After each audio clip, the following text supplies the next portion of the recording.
Vice ganda sinundan ng kanyang babe na si Ayon sa Singapore.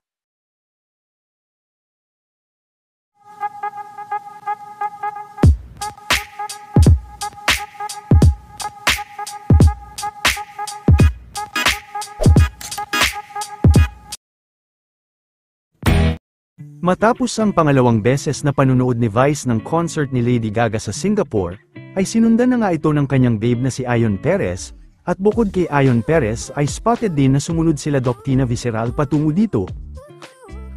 Kaagad din na nag-shopping sila Vice ganda kahapon at tila ipinag-shopping din ni Ayon ng bag si Vice ganda kahapon.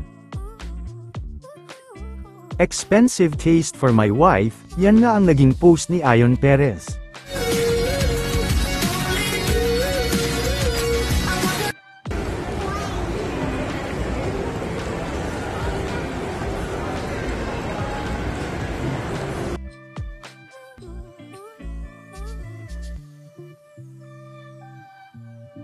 Flex ko lang si ate ng Chanel sa Marina Bay Sands.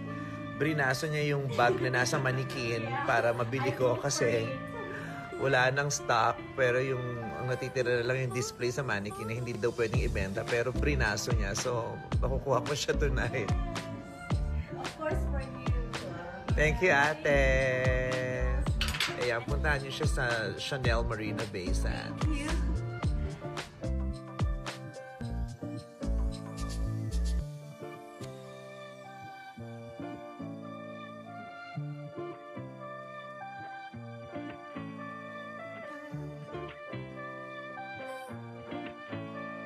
Ayon now. Ano ba dyan? Meme Pies! Hi! Redo.